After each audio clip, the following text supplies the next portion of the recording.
I knew things were going south when I walked into the server room Monday morning and heard silence instead of the usual hum of cooling fans.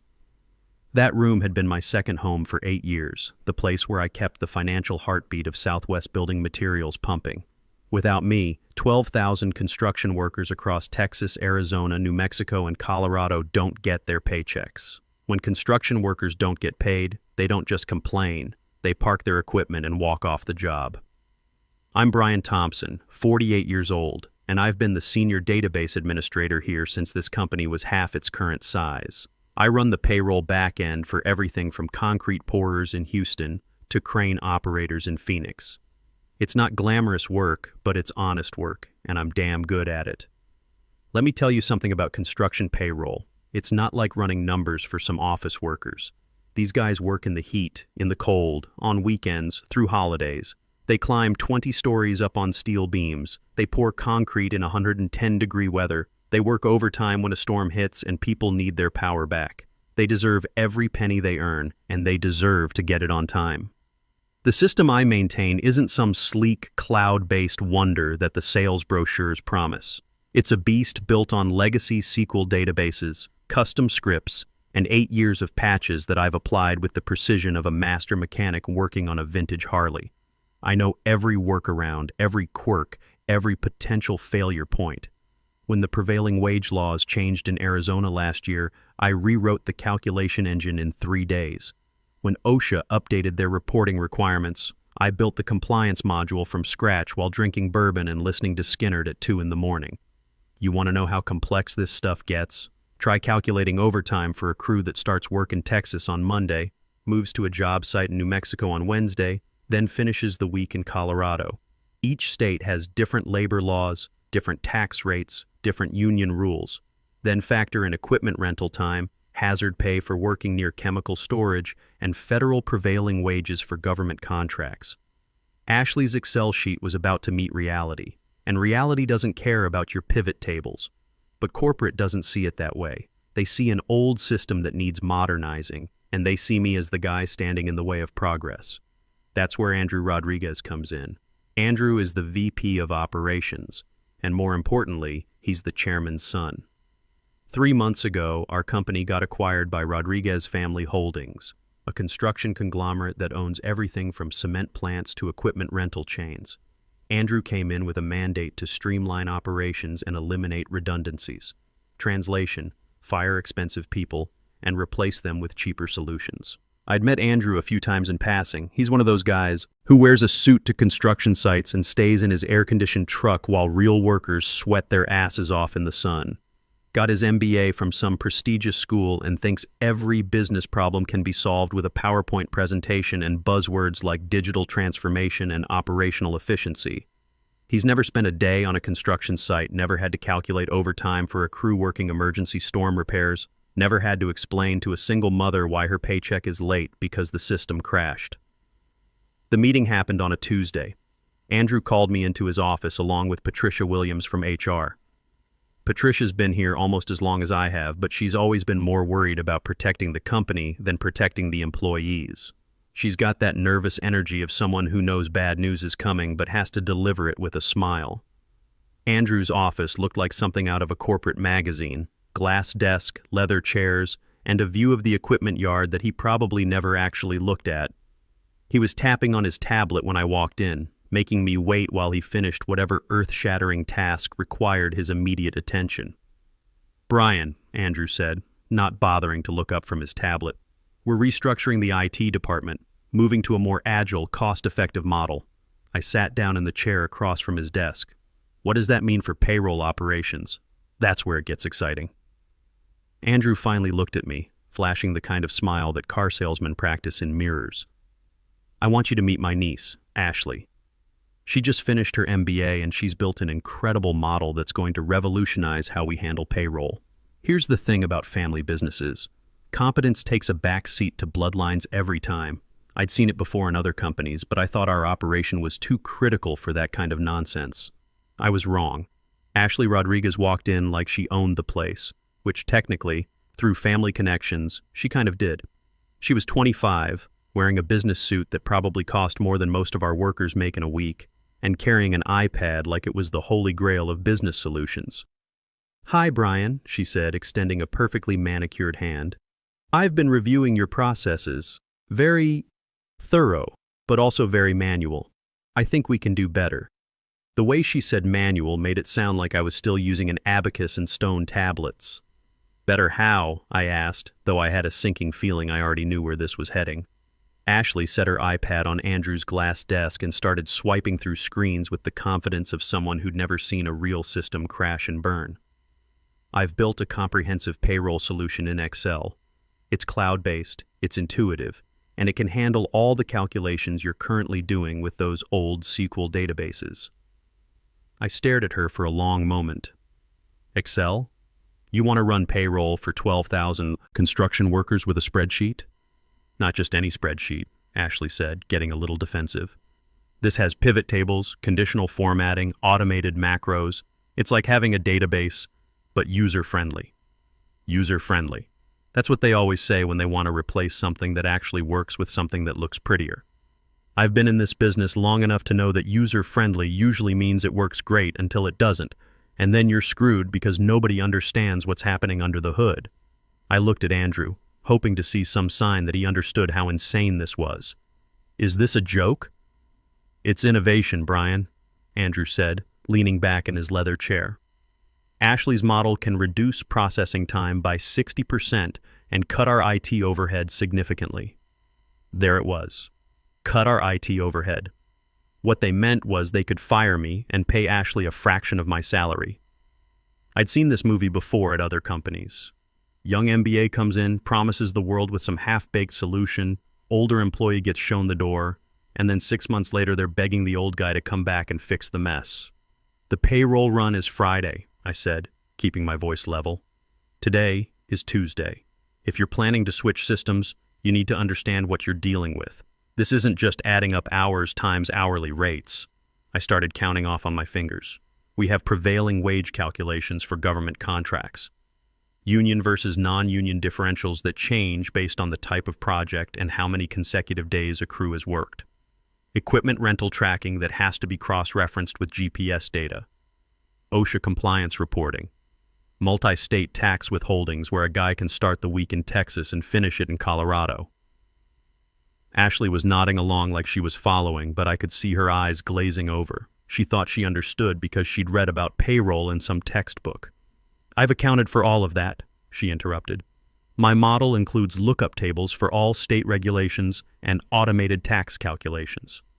Lookup tables. Jesus. The Arizona Prevailing Wage Database alone has 847 different job classifications, with different rates depending on which county you're working in. The union contracts have overtime rules that would make a tax lawyer's head spin. You've got guys who get time and a half after 8 hours, double time after 12, but only if they're working on certain types of projects. Then you've got hazard pay that kicks in if they're working within 500 feet of chemical storage. But the rate changes based on what chemicals and how close they are. "Ashley," I said, trying to keep the condescension out of my voice, "have you ever calculated prevailing wages for a federal highway project?" "I've studied the regulations," she said. "Studying and doing are two different things. You know what happens when you get prevailing wages wrong on a federal contract. The Department of Labor comes in and audits everything. They can fine us for every hour that was calculated incorrectly going back 3 years. Andrew waved his hand dismissively. "We'll have compliance reviews. Ashley's model includes error checking. Error checking in Excel, right?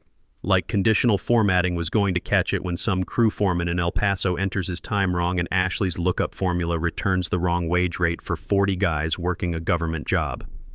"Brian," Patricia finally spoke up, "we'll need you to provide Ashley with all the necessary passwords and documentation for a smooth transition." "Documentation?" I laughed, but there was no humor in it. "Most of the critical processes are in custom scripts I wrote over the past 8 years. The real knowledge isn't documented anywhere, it's in my head. That's the thing about systems that actually work in the real world. They're not built from some textbook. They're built by people who've been doing the job long enough to know where all the bodies are buried. I know that the time clock system in the Phoenix warehouse has a glitch where it sometimes double stamps entries after 11 p.m., but only on Wednesdays, and only if the network load is high. I know that the union contract for the concrete crews has a clause about meal breaks that nobody else remembers, but if you don't account for it, the guys don't get their meal penalty pay. Ashley doesn't know any of that.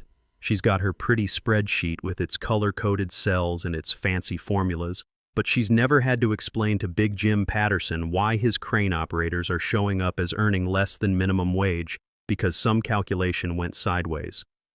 "Then we'll need you to document everything before you go," Andrew said, and that's when I knew for sure they'd already made their decision. They weren't asking for my input or trying to understand why their plan was doomed. They were giving me my walking papers and expecting me to train my replacement. "When's my last day?" I asked. "Friday," Andrew said, "after the payroll run. We want to make sure there's a smooth transition." "And if the transition isn't smooth?" Ashley jumped in again. "It will be. I've tested my model extensively." "On what data?" "Sample data from the HR system, plus some theoretical scenarios." "Sample data. Theoretical scenarios." She'd tested her revolutionary payroll solution on make-believe numbers.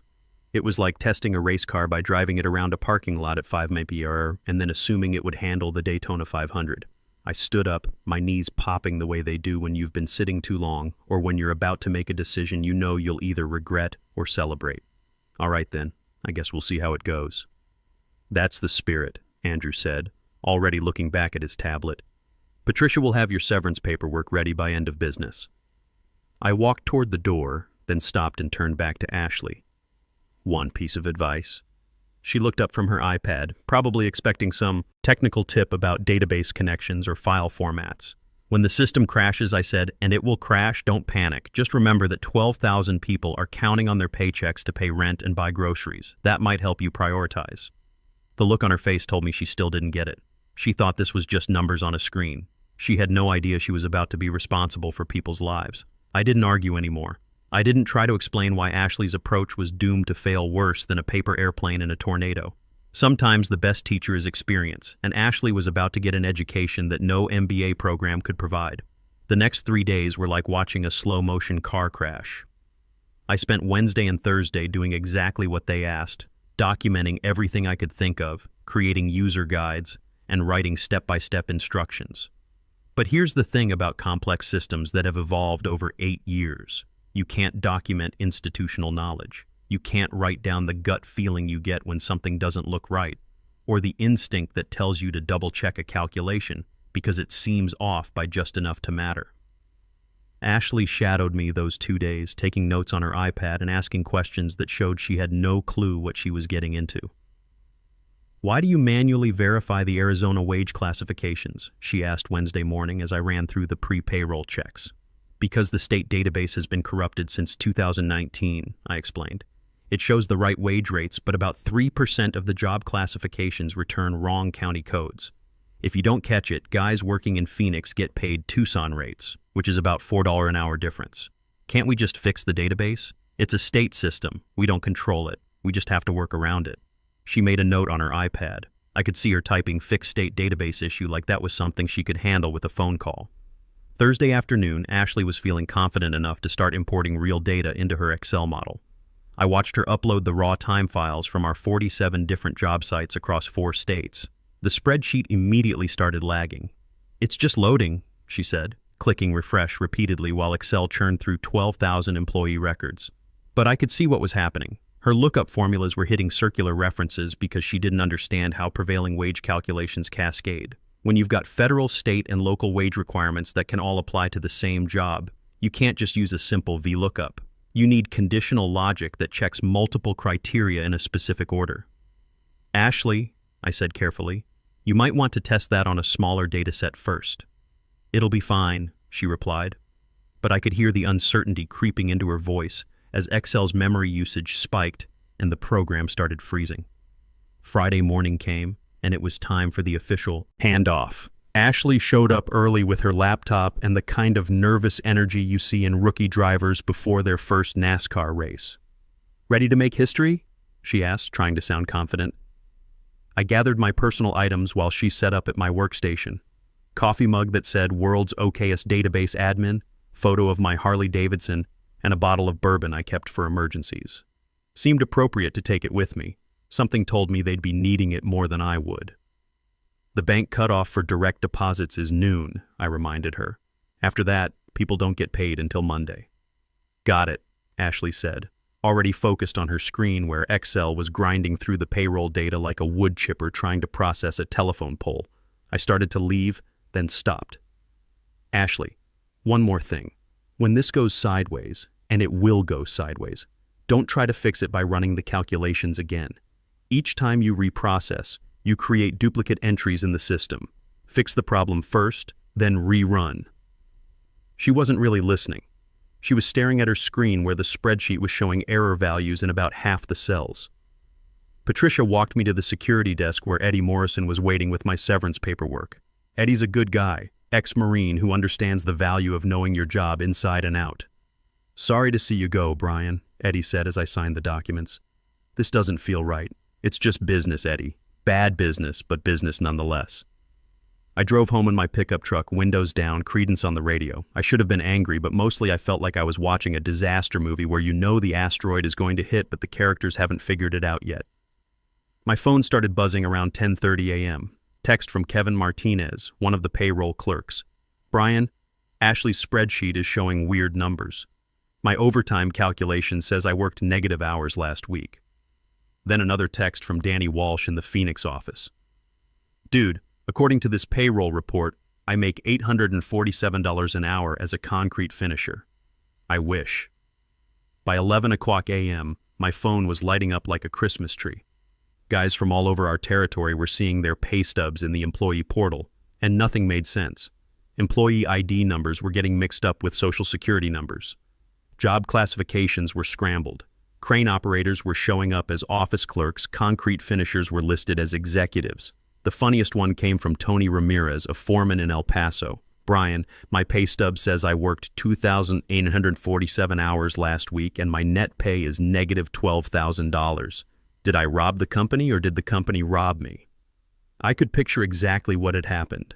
During the data import, Ashley had mixed up the column headers. Employee ID numbers were being used as hours worked, and hours worked were being treated as pay rates. Excel was trying to calculate wages using social security numbers as multipliers. But the real disaster was still coming. The weird numbers in the employee portal were just the appetizer. The main course would be served at noon when the bank tried to process Ashley's payroll file for electronic deposits. At 11:45 a.m., my phone rang. It was Patricia from HR.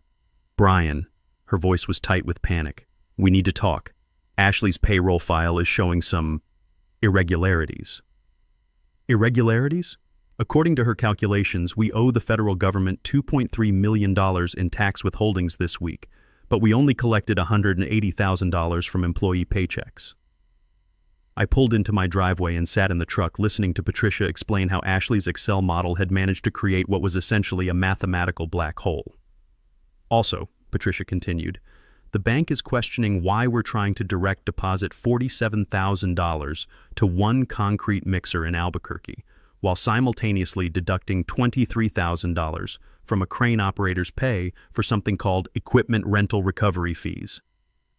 Has anyone told Andrew yet? He's in meetings all day.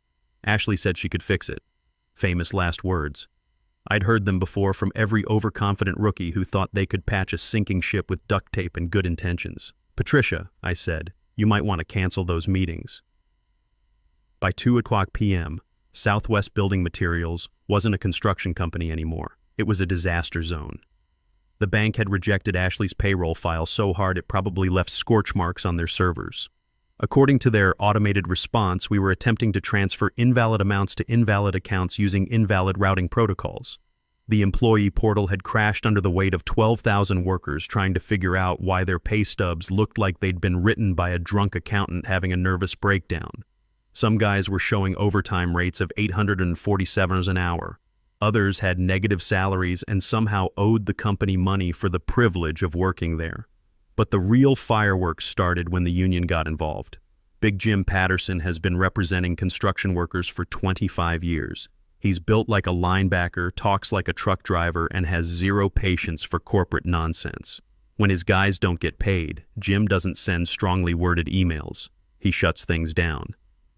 By 3 o'clock p.m., Jim was standing on the back of a pickup truck outside our main office with a megaphone, and trucks were lining up behind him.